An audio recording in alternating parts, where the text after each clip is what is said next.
Praise the lord. అతి శ్రేష్టమైన యేసుక్రీస్తు నామములో మీ అందరికీ ఉదయకాలపు శుభాలు తెలియజేయుచున్నాను.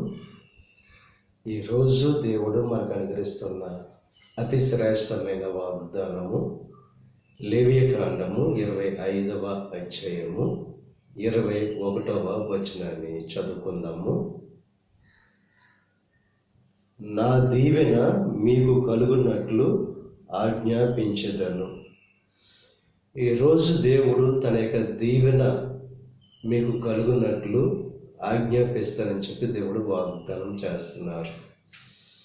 దేవుని యొక్క దీవెన ఉంటే మనం ఫలింపబడతాం, మనము క్షేమముగా ఉంటాం. ఈ లోకంలో ఫలింపబడాలన్నా, ఈ లోకంలో సురక్షితంగా సంతోషంగా జీవించాలన్నా దేవుని యొక్క దీవెన కావాలి. అందుకని యాకోబు దేవునితో పెనుగులాడి దేవుని యొక్క ఆశీర్వాదాన్ని పొందుకున్నాడు.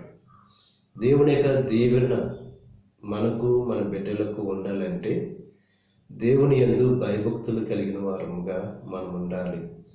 ఎప్పుడైతే దేవుని యందు భయభక్తులు కలిగి ఆయన మార్గాలను అనుసరించి జీవించే వారంగా ఉంటామో దేవుని యొక్క దీవెన మనం పొందుకుంటాం.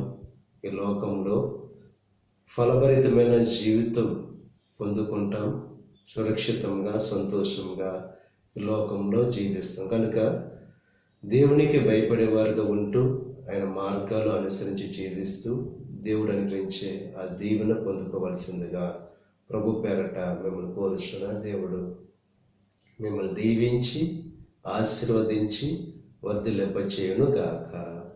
ఆమేన్. ప్రార్థన చేసుకుందాం.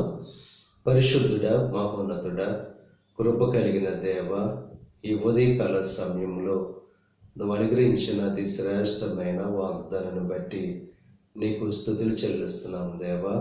మాకు దీవెన కలుగున్నట్లు ఆజ్ఞాపిస్తానని చెప్పి వాగ్దానం చేస్తున్నాం.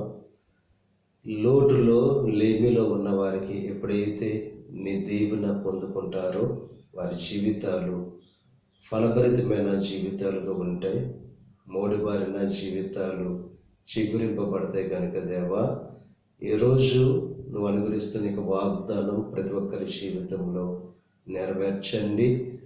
నీ యొక్క దీవెనతో నింపి నడిపించండి. ఈ ప్రార్థనలో ఏకీపిస్తున్న ప్రతి ఒక్కరిని దీవించి ఆశీర్వదించండి. ఈరోజు తలపెట్టిన ప్రతి కార్యాన్ని సఫలం చేయండి. వారి రాకపోకల్లో నీకు సహాయం అనుగ్రహించండి. ఈ దిన ఆశీర్వాదాలు ప్రతి ఒక్కరి మీద మెండుగా